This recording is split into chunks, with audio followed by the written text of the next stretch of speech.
हाँ जी फ्रेंड्स, क्या हाल चाल। Welcome with Kritika Sao. So guys, जैसा कि मैंने आप लोगों को अपने लास्ट वाले पॉडकास्ट में बताया था कि मेरा नेक्स्ट जो पॉडकास्ट है वो बहुत जल्द आएगा एंड उसमें मैं डिटेल्स में बताऊंगी उस टॉपिक के बारे में जिसके ऊपर मैंने पॉडकास्ट बनाया था। तो आज का ये पॉडकास्ट आप ध्यान से सुनिएगा, ये उसी टॉपिक के बारे में है। तो चलिए हम बढ़ते हैं अपने पॉडकास्ट में आगे। जो चबूतरा का लास्ट सेकंड व्लॉग था जिसमें उसने ये दिखाया कि वो हेयर ऑयल का प्रमोशन करने गई, देन फिर वहाँ से वापस आई, सारी एक्साइटमेंट, सारे जो उसकी घबराहट थे, सारे जो एक्सक्यूज़ेस थे, वो सब जिस व्लॉग में उसने दिखाया, उसी व्लॉग के एंड में उसने अपने आप को क्लैरिफाई करने के लिए, अपने आप को इनोसेंट साबित करने के लिए अच्छा खासा ज्ञान जो है वो दिया था ब्लॉग के एंड में। एंड वैसे तो खैर इससे किसी ने पूछा नहीं, लेकिन हाँ, लोगों को जो दिखता है लोग उस पर बात करेंगे ही करेंगे। एंड वही चीज़ हुई, जब लोगों को इसकी झूठ दिखाई दे दी, साफ साफ समझ में आ गई, देन इसने अपने झूठ पे पर्दा डालने के लिए अच्छा खासा ब्लॉग बना दिया। एंड आप देखो, इसका हमेशा का जो व्लॉग रहता है वो 13 से 14 मिनट, बहुत हो गया तो 15-16 मिनट या 18 मिनट, 18 मिनट तो नहीं, उससे कम का ही रहता है। लेकिन जिस व्लॉग में इसने अपने आप को क्लैरिफाई किया, अपने आप को इनोसेंट साबित किया, वो व्लॉग ये 23 से 24 मिनट का बना दिया इसने। मतलब इसे ये भी नहीं पता चल रहा कि व्लॉग कितना लंबा होते जा रहा है। इसने 24 मिनट से ऊपर का व्लॉग बना दिया। इसको ये भी समझ नहीं आ रहा कि लोग देखते देखते कहीं बोर ना हो जाए। एंड जो मेन टॉपिक था, जो मेन बात था, जो इसे बताना था, वो इसने सबसे एंड में बताई। तो हो सकता है लोग नहीं देखते, हो सकता है लोग स्किप कर देते, बट फिर भी इसने रिस्क लिया एंड रिस्क ले करके अपने आप को इनोसेंट साबित करने की कोशिश की। तो ये सब चीज़ें जब हुई तो इसने जो मेन बात बताई वो थी मेहर से रिलेटेड। आप सबको पता है कि इससे पहले इन लोगों ने एक ट्रिप प्लान किया था प्लेन से जाने का, एंड उस टाइम पे मेहर भी इनके साथ में थी। लेकिन इन लोगों ने उस टाइम पे फ़्लाइट नहीं ली, फ़्लाइट से नहीं आए, बिकॉज़ इन लोगों की एक्सक्यूज़ थी कि फ़्लाइट बहुत डिले हो रही थी। एंड अब जब नेक्स्ट प्लानिंग इन लोगों ने की फिर से फ़्लाइट से जाने की, तो इस टाइम पे इन लोगों ने मेहर को अपने साथ नहीं लिया, बिकॉज़ एक्सप्लेनेशन इन लोगों ने ये दिया कि मेहर के पास में आधार कार्ड नहीं है, इस वजह से वो नहीं जा पाएगी, वो ट्रैवल नहीं कर पाएगी।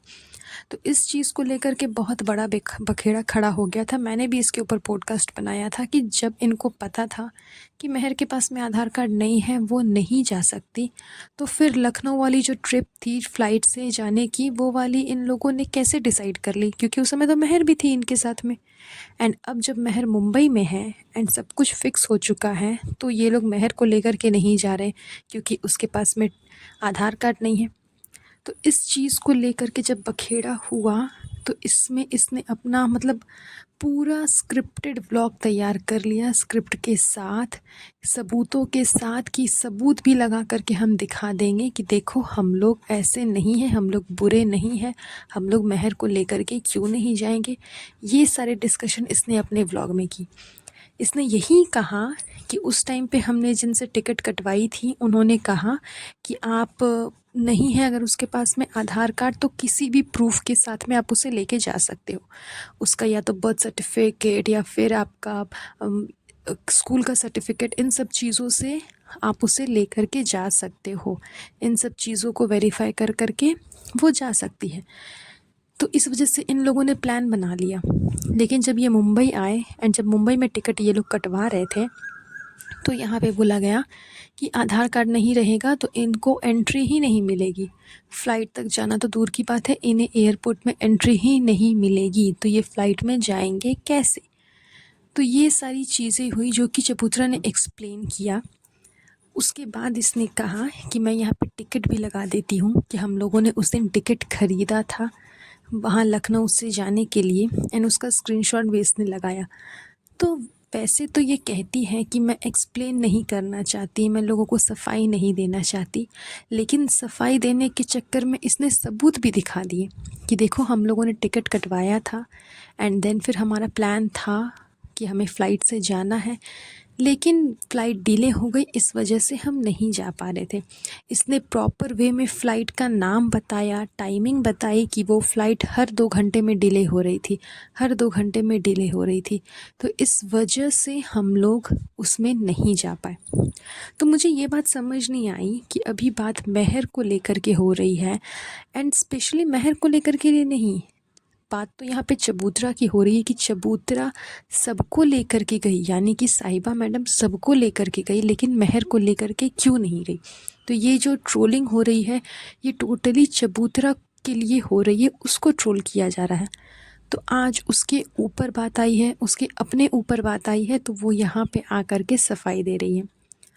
कुछ टाइम पहले आप लोगों को याद होगा कि गुटखा किंग के ऊपर ऐसे ही ट्रोलिंग स्टार्ट हो गई थी, एंड फिर चबूतरा ने आकर के अच्छी खासी सफाई दी थी कि मेरा फ़नी बहुत प्यारा है, मेरे लिए उसने जॉब छोड़ दिया, मेरे लिए उसने देश छोड़ दिया, मेरे लिए घर छोड़ दिया, सब कुछ छोड़ दिया, यहाँ तक कि अपने माँ बाप को भी छोड़ दिया। तो खैर उस टाइम पे फ़नी के ऊपर बात आई, तो मैडम साहिबा ने आकर के यहाँ पे अच्छी खासी वाइट वॉशिंग कर दी। इसके ऊपर बात आई तो अभी भी इसने अच्छी खासी वाइट वॉशिंग की, लेकिन आपने उस टाइम पे ये वाइट वॉशिंग क्यों नहीं की थी जब आपके कपड़ों को लेकर के आपकी भाभी को ट्रोल किया जा रहा था। वो भी ट्रोलिंग भी कोई ऐसी वैसी ट्रोलिंग नहीं, बहुत ही भद्दे तरीके से एंड काफ़ी समय के लिए, मतलब लॉन्ग टाइम ट्रोलिंग थी वो। एंड आज भी कभी ना कभी किसी न किसी टॉपिक पे वो चीज़ उठ कर के सामने आ ही जाती है। इवन अभी हाल फिलहाल इसकी जो फर्स्ट एनिवर्सरी थी, उस टाइम पे भी इस बात को लेकर के एक बार फिर से चर्चाएं शुरू हो चुकी थी। ये कपड़ों को लेकर के ट्रोलिंग फिर से स्टार्ट हो चुकी थी। तो उस समय आपके ये जो इतने प्यारे प्यारे ज्ञान हैं, ये सब कहाँ थे जब आपकी भाभी को ट्रोलिंग किया जा रहा था। तो उस टाइम पे चबूतरा को कोई फ़र्क नहीं पड़ रहा था, बिकॉज़ चबूतरा को खुद तो अपनी भाभी को शेड करना है, हर बात पे शेड करना है। अभी हाल फिलहाल ही इसने अच्छा खासा शेड किया था अपनी भाभी को चूड़ियों को लेकर के कि हाँ अम्मी, इस बार भाई ने भाभी के लिए चूड़ियाँ नहीं लाई, इस बार भाई ने भाभी के लिए चूड़ियाँ नहीं लाई, ऐसा कैसे हो गया अम्मी। तो ये खुद कभी पीछे नहीं हटती दूसरों को शेड करने के मामले में। तो खैर बैक टू द पॉइंट, इसने जब अपने आप को क्लैरिफाई किया, डिफेंड किया कि मैंने ऐसा कुछ नहीं किया, मेरी कोई गलती नहीं है, हम क्यों अपने साथ में मेहर को नहीं लेके जाएंगे, ये वो, इसी टॉपिक के ऊपर इसका पूरा जो व्लॉग था, वो मेन मकसद इसे व्लॉग अपलोड करने का बस वही था। इसीलिए इसने पूरे 1 वीक का व्लॉग एक ही साथ अपलोड कर दिया एंड अपने आप को क्लियर कर दिया। तो खैर जिस तरह से इसके अंधभक्त बेवकूफ़ है, उन्हीं को सबूत देने के पीछे ये जुट गई थी, ताकि इनके अंधभक्तों की जो लिस्ट है वो कम ना हो जाए। आफ्टर ऑल व्लॉगिंग में फ़िलहाल कुछ इंटरेस्टिंग दिख तो नहीं रहा, इसलिए अपने आप को क्लियर करने के चक्कर में इसने वो पूरा व्लॉग जड़ दिया था। लेकिन सच्चाई सबको पता है कि क्या हुई थी, क्या इसने किया और किस तरह से इसने मेहर के साथ में गलत किया। एंड अगर इसे इतना ही ये था, फ़्लाइट से डर लग रहा था, ये लग रहा था, वो लग रहा था, तो इतनी प्लानिंग करने की ज़रूरत ही नहीं थी।